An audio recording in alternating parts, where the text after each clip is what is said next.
ఇచ్చి మీరు serious investigation చేస్తారనే విషయాన్ని ప్రజలకు అర్థమయ్యేటట్టు చేయాలని చెప్పి మేము డిమాండ్ చేస్తాం.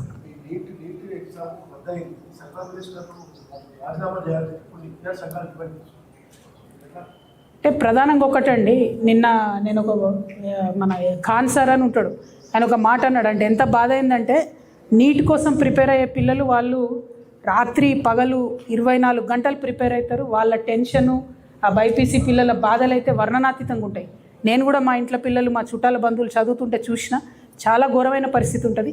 అంత ప్రిపేర్ అయ్యి మొన్న 3వ తారీఖు నాడు రాస్తే పేపర్ లీక్ అయింది రాజస్థాన్లో అని చెప్తా ఉన్నారు. అంటే మామూలుగా 10 రూపాయలకు కొనే డైపర్ కూడా లీక్ కాదు, కానీ నీట్ పేపరు లీక్ అవ్వడం అన్నది చాలా దారుణం. అంటే ఎంత అపహాస్యం చేస్తున్నారు సంపూర్ణంగా విద్యా వ్యవస్థను అని చెప్పి మనం బాధపడే పరిస్థితి. రాజీనామాలు చేయమని డిమాండ్ చేయడం కాదు, టెక్నాలజీ వాడుకోవాలి, పేపర్ లీక్ కాకుండా చూడాలి, పిల్లల్ని టెన్షన్ పెట్టొద్దు. అంటే ఫ్యూచర్ ఆఫ్ ఇండియా వాళ్ళని టెన్షన్ పెట్టి మళ్ళీ ఎగ్జామ్ రాయి అంటే ఒకసారి పర్ఫామ్ చేసిన వాళ్ళు సెకండ్ టైం అదే రకంగా చేయాలంటే ఇబ్బంది ఉంటుంది. వారి మానసిక స్థితి కూడా చాలా డిఫరెంట్గా ఉంటుంది, తల్లిదండ్రుల మీద కూడా స్ట్రెస్ ఉంటుంది. కాబట్టి డెఫినెట్గా ఈ వ్యవహారాన్ని అత్యంత సీరియస్గా తీసుకోవాలి, టెక్నాలజీ వాడుకొని పేపర్ లీక్ కాకుండా కేంద్ర ప్రభుత్వం చూడాలని చెప్పి మేము డిమాండ్ చేస్తూ ఉన్నాం. అందుకే మేము మా మేనిఫెస్టోలో కూడా చెప్పినాం, విద్యకు అత్యంత ప్రాధాన్యత ఇవ్వాలి, అత్యంత ఎక్కువ బడ్జెట్ ఇవ్వాలి, అత్యంత సెక్యూరిటీ ఇవ్వాలి. కానీ అది దేశంలో జరుగుతలేదు, రాష్ట్రంలో జరుగుతలేదు. ఈ విషయంలో మాత్రం సంపూర్ణంగా కేంద్ర ప్రభుత్వ వ్యవహారాన్ని మేము ఖండిస్తూ ఉన్నాం. Thank you.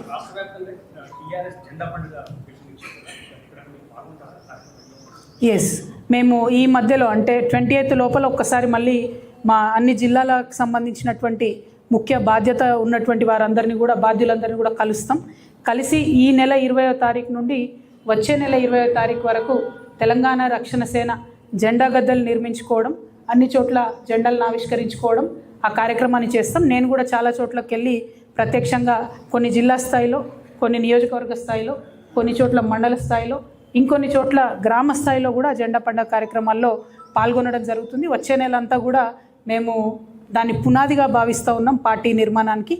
దాని తర్వాత కమిటీలు, దాని తర్వాత మెంబర్షిప్లు, ఈ జెండా పండుగ చేసేటటువంటి పర్ఫార్మెన్స్ బేస్డ్గానే బాధ్యతలు ఇవ్వడం, ఇటువంటి అంశాలన్నింటినీ కూడా టేకప్ చేస్తాం. కాబట్టి తెలంగాణ రక్షణ సేనతో ఇప్పటికే ఇంక్లూడ్ అయి పనిచేస్తున్నటువంటి వారు ఇంకా అనేక మంది జాయిన్ అవుతామని చెప్పి వస్తున్నటువంటి వారిని కూడా నేను రిక్వెస్ట్ చేస్తున్నా. ఈ జెండా అనేటటువంటిది ప్రతి చోట ఎగరాలి, ప్రతి నియోజకవర్గంలో, ప్రతి గ్రామంలో, ప్రతి మండలంలో ఎగరాలి. కాబట్టి దానికోసం ప్రత్యేక శ్రద్ధ వహించాల్సిందిగా మీ అందరినీ కూడా విజ్ఞప్తి చేస్తూ ఉన్నాను. ఇవాళ తెలంగాణ రాష్ట్రంలో ఉన్నటువంటి రాజకీయ శూన్యతను అడ్రస్ చేయడానికి పుట్టుకొచ్చినటువంటి పార్టీ తెలంగాణ రక్షణ సేన. కాబట్టి మన జెండా ఎగిరిన ప్రతి చోట ప్రజలకు ఒక విశ్వాసం వస్తుంది, ప్రశ్నించే వాళ్ళు, పోరాడేటటువంటి వాళ్ళు, పరిష్కరించేటటువంటి వాళ్ళు ఉన్నారనే ఒక విశ్వాసం తెలంగాణ సమాజానికి ఇవ్వాలి. కాబట్టి జెండా